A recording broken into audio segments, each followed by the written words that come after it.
유럽이 100년 동안 철벽처럼 지켜온 시장이 있습니다. 바다 밑 500km를 끊김없이 한 줄로 연결하는 해저 고속도로. 전 세계에서 딱 6개 기업만 만들 수 있고 수조 원짜리 공장을 지어야 겨우 발을 들일 수 있는 사실상 불가능한 시장이었죠. 15년 전만 해도 한국은 명함도 못 내밀던 시장인데 지금은 수십조 원 이상의 프로젝트를 따내며 글로벌 빅4에 올라섰습니다. 해상풍력 혁명의 숨은 영웅 K케이블이 유럽 독점 체제를 어떻게 뚫어버렸는지 오늘 그 이야기를 해보겠습니다.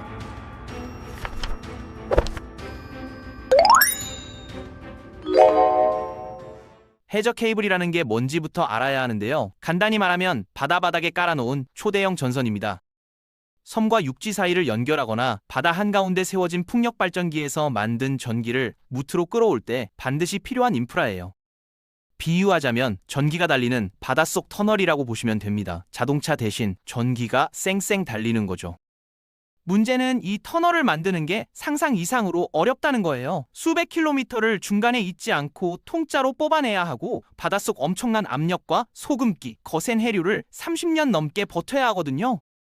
바닷물이 얼마나 독한지 아시죠? 철로 된 배도 몇 년 지나면 녹이 슬어서 구멍이 뚫리는데 해저 케이블은 그 환경에서 수십 년을 견뎌야 합니다.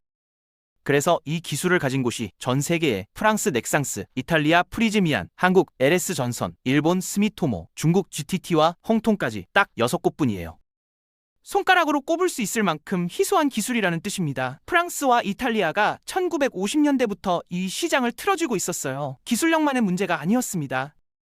유럽은 국가가 다닥다닥 붙어 있잖아요. 독일, 프랑스, 네덜란드, 영국이 서로 전력망을 엮는 대규모 프로젝트를 진행하면서 자국 기업들한테 먼저 기회를 줬고 그 실적이 또 다음 프로젝트로 이어지는 구조가 수십 년간 굳어진 겁니다. 쉽게 말해서 유럽 기업들끼리 일감을 돌려먹는 판이 완성되어 있었던 거예요. 신규 업체가 끼어들 틈이 없었죠. 일본도 한때 도전했지만 유럽까지 케이블을 실어 나르는 비용이 발목을 잡았고 현지 인맥도 약해서 결국 자국 시장에만 머물렀습니다.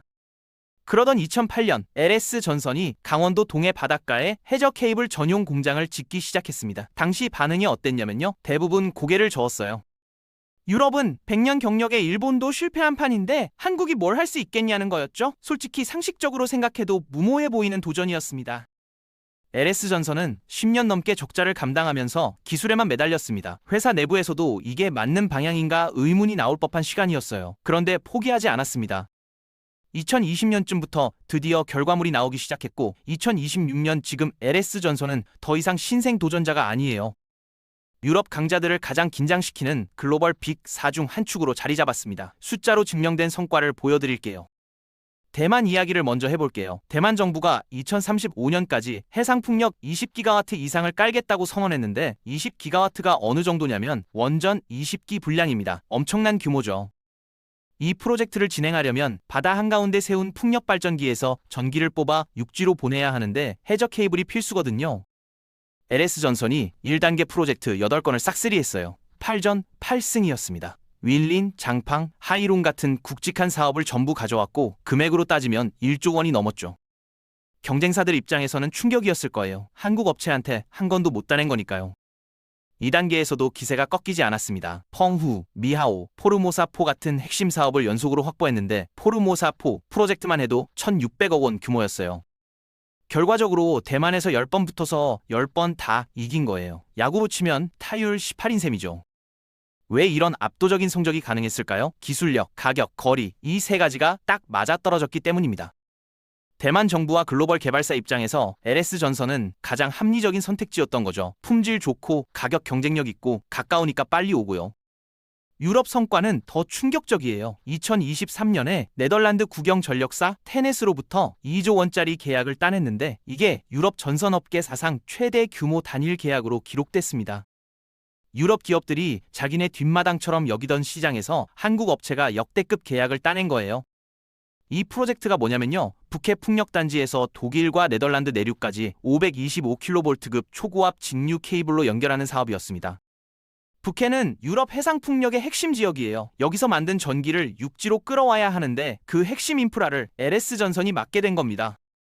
525kV가 뭔지 쉽게 설명드릴게요. 전기도 거리가 멀수록 새나가는 양이 많아집니다. 물 호스가 길면 끝에서 물줄기가 약해지는 것과 비슷해요. 1km 떨어진데 물을 보내면 압력이 좀 떨어지잖아요. 10km면 더 떨어지고요. 전기도 마찬가지예요. 그래서 먼데 보낼 때는 전압을 확 올려서 손실을 줄이는데 525로볼트급은 현재 상용화된 전선 중 가장 높은 전압이에요. 이 정도면 수백 킬로미터를 보내도 손실이 거의 없습니다. 문제는 이 기술을 가진 기업이 전 세계에 6곳밖에 없다는 거예요. 그만큼 어려운 기술이라는 뜻입니다. LS전선의 수주 잔고는 2026년 기준 10조 원을 넘어섰어요. 수주 잔고라는 건 계약은 했는데 아직 물건을 안 넘긴 금액을 말하는 건데 쉽게 말해서 앞으로 몇 년치 일감이 이미 10조 원어치나 쌓여 있다는 뜻이죠. 2030년까지 매출 10조 원 달성이 목표인데 지금 추세면 충분히 가능해 보입니다. 그럼 본격적으로 LS전선이 유럽 독점을 깬 비결을 파헤쳐 볼게요. 핵심 무기는 HVDC 기술입니다. HVDC가 뭔지 이해하려면 교류와 직류 차이부터 알아야 해요. 우리 집에 들어오는 전기는 교류예요. 영어로 AC라고 하죠. 교류는 전기 방향이 1초에 60번씩 왔다 갔다 하는 겁니다. 플러스, 마이너스가 계속 바뀌는 거예요. 이게 가전제품 쓰기엔 좋은데 멀리 보내면 손실이 커요. 그래서 장거리에는 직류를 씁니다. 영어로 DC라고 하고요. 직류는 한 방향으로만 쭉 흐르니까 손실이 적거든요. 근데 직류로 보내려면 교류를 직류로 바꾸고 받는 쪽에서 다시 직류를 교류로 바꿔야 하는데 이 변환 과정이 엄청나게 까다롭습니다. 기술력이 없으면 시도조차 못해요. LS전선은 525kV급 HVDC 케이블을 양산하는 데 성공했는데 이걸 해내는 기업이 지구상에 6곳뿐이에요. LS전선이 그 6곳 중 하나라는 겁니다. 후발주자로 시작해서 최정상급 기술을 확보한 거죠. 동해 공장 이야기를 안 할 수가 없어요. LS전선은 강원도 동해시에 아시아 최대 규모의 HVDC 해저 케이블 전용 공장을 지었습니다. 공장 5개 동을 준공하면서 생산 능력을 기존 대비 4배 이상 끌어올렸어요. 여기에는 201m 높이 타워가 서 있습니다. 201m면 63빌딩의 3분의 2 정도 높이예요. 왜 이렇게 높아야 할까요? 라면, 면발 뽑는다고 생각해보세요. 중간에 끊기지 않고 길게 쭉 뽑아야 고르고 질긴 면이 나오잖아요. 짧게 끊어서 이어붙이면 그 부분이 약해지고요. 해저 케이블도 똑같아요. 수백 킬로미터를 통째로 뽑아야 하는데 중간에 이으면 그 지점이 약해져서 바닷속에서 터질 수 있거든요. 수직 연속 압출 시스템이라는 걸 써서 케이블을 세로로 쭉 뽑아내면 품질이 균일하게 나옵니다. 201m 타워가 이걸 가능하게 해주는 거예요. 이 타워 덕분에 LS전선은 장거리 케이블을 연속 생산할 수 있게 됐고 글로벌 대형 프로젝트에서 요구하는 까다로운 사양을 충족시킬 수 있게 된 겁니다. 유럽 기업들과 품질 면에서 어깨를 나란히 하는 수준까지 올라왔어요. 어떤 부분에서는 더 뛰어나기도 하고요. LS전선의 또 다른 경쟁력은 턴키 방식이에요. 턴키가 뭔지 모르시는 분들을 위해 설명드릴게요. 영어로 턴키, 열쇠를 돌린다는 뜻이에요. 집 짓는다고 했을 때 건설사가 뼈대만 올려주고 끝내는 게 아니라 인테리어, 가구 배치, 가전제품 설치까지 다 해서 열쇠만 돌리면 바로 입주할 수 있게 넘겨주는 겁니다. 입주자는 집만 들고 들어가면 되는 거죠. 해저 케이블 사업에서 턴키는 케이블만 파는 게 아니라 바다에 깔아주는 것까지 책임진다는 뜻이에요. LS전선은 자회사 LS마린솔루션을 통해 케이블 포설선을 갖추고 있습니다. 포설선이라는 건 케이블을 배에 싣고 나가서 바다 밑 정확한 위치에 정확한 깊이로 깔아주는 특수 선박이에요. 아무 배나 할 수 있는 게 아니고 수천억 원짜리 전용 선박이 필요합니다. 유럽 선두 업체들은 이런 배를 5척에서 8척씩 굴리면서 생산부터 시공까지 전부 자기들이 하는데 LS전선도 같은 체제를 갖춘 거죠. LS마린솔루션은 GL2030이라는 포설선을 운영하면서 생산, 포설, 매설, 유지보수까지 전 과정을 책임집니다. 고객 입장에서는 LS전선 하나만 찍으면 케이블 구매, 설치, 유지보수까지 한 번에 해결되니까 편하거든요. 해저 케이블 프로젝트는 변수가 많고 리스크가 커요. 바다 밑에서 작업하는 거니까 날씨도 봐야 하고 해류도 체크해야 하고 예상치 못한 상황이 수시로 터집니다. 이런 상황에서 케이블 만드는 업체 따로, 깔아주는 업체 따로면 문제가 생겼을 때 책임 소재가 불분명해지거든요. 한 곳에서 다 해주면 그런 걱정이 없습니다. 대만에서 10년승 거둔 비결 중 하나가 바로 이 턴키 역량이었어요. 대만 정부와 글로벌 개발사들은 케이블 품질뿐 아니라 납기 준수, 시공 안정성까지 모두 고려했거든요. LS전선은 생산과 시공을 모두 책임지겠다고 했고 실제로 약속을 지켰습니다. 한번 성공하니까 다음 프로젝트도 믿고 맡기는 선순환이 만들어진 거죠. 거리도 무시 못해요. 해저 케이블은 무게가 어마어마합니다. 수백 킬로미터짜리 케이블을 배에 실으려면 특수 선박이 필요하고 운송비가 전체 사업비의 15%에서 20%까지 차지해요. 케이블 값보다 배송비가 더 나올 수도 있다는 뜻입니다. 한국에서 대만까지는 비행기로 2시간 반이면 가는데 프랑스나 이탈리아에서 오려면 지구 반바퀴를 돌아야 해요. 바닷길로 몇 주가 걸리죠. 이 차이가 가격 경쟁력으로 바로 이어집니다. 치킨 배달로 비유하면 이해가 쉬워요. 부산에서 서울까지 치킨을 보내면 오는 동안 다 식고 배달비도 치킨 값보다 비싸질 수 있잖아요. 근데 바로 옆 동네 치킨집은 뜨끈하게 금방 오고 배달비도 싸죠. 같은 맛이면 당연히 옆 동네 치킨집에서 시키겠죠. LS전선이 아시아 태평양 시장에서 유럽 업체들을 이기는 구조가 딱 이겁니다. 같은 품질이면 운송비 적게 드는 쪽을 선택하는 게 당연하거든요.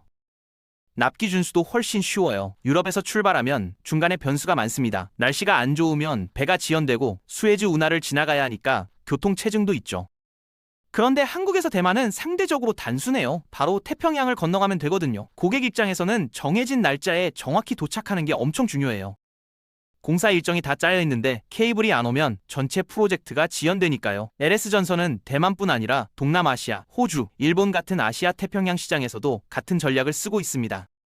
미국과 중국 갈등도 LS전선한테는 기회가 됐어요. 2025년 8월에 미국 연방통신위원회가 중국 기업의 해저 케이블 사업 참여를 막는 규정을 만들었거든요. 지금은 통신 케이블이 대상이지만 전력 케이블로 확대될 가능성이 높습니다. 미국은 해저 케이블을 그냥 전선이 아니라 국가 에너지와 데이터가 흐르는 핏줄로 보기 시작했어요. 만약 적대적 국가가 이 인프라에 접근해서 물리적 타격을 가하거나 사이버 공격을 가할 경우 나라 전체가 마비될 수 있다는 우려 때문이죠.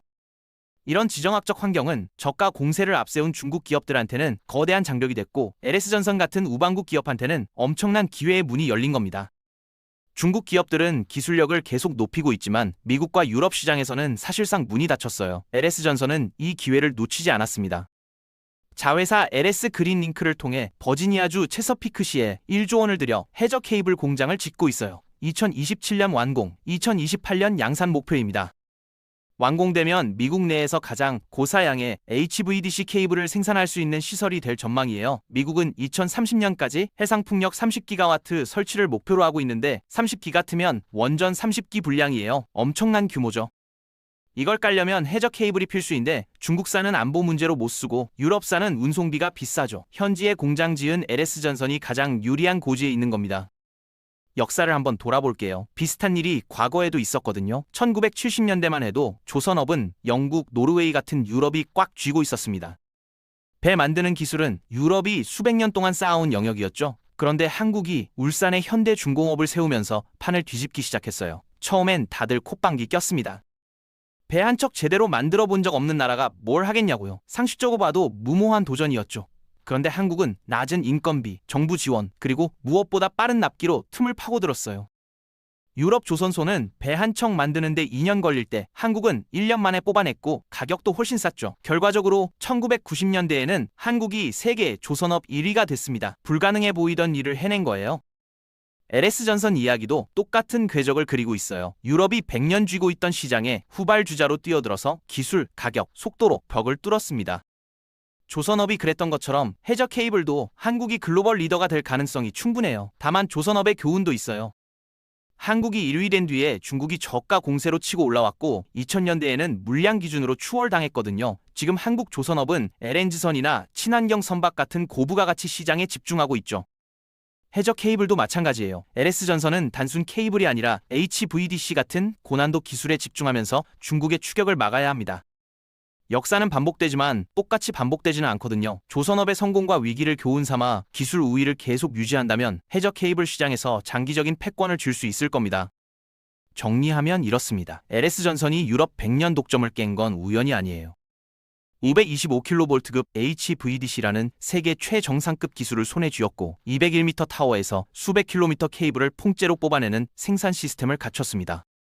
생산부터 설치까지 원스톱으로 해결하는 턴키 체제를 구축했고 한국의 지리적 위치를 무기로 아시아 태평양 시장에서 가격과 납기 우위를 확보했어요. 거기에 미중 갈등이라는 판 변화를 읽고 미국 현지 생산까지 준비하고 있죠. 이 모든 게 맞물리면서 15년 만에 글로벌 빅사에 올라섰습니다. 수주 잔고 10조 원을 등에 업고 미국, 유럽, 아시아를 동시에 공략 중이에요. 물론 위험 요소도 있습니다. 구리 가격이 뛰면 수익성이 흔들릴 수 있고 바다 시공 중 사고가 나면 수천억 원 배상이 따를 수 있어요. 중국이 기술을 끌어올려서 신흥국 시장에서 저가 공세를 펼칠 가능성도 있죠. 그래도 해저 케이블 시장은 단순히 전선 파는 장사가 아니에요. 전 세계 에너지 인프라의 핵심이죠. 바다 밑에 깔린 이 선들이 해상 풍력 전기를 육지로 보내고 AI 데이터 센터에 막대한 전력을 공급하고 섬과 본토를 연결하는 에너지 동맹 역할을 합니다. LS전선이 이 시장을 선점한다는 건 한국이 미래 에너지 인프라의 핵심 파트너가 된다는 뜻이에요.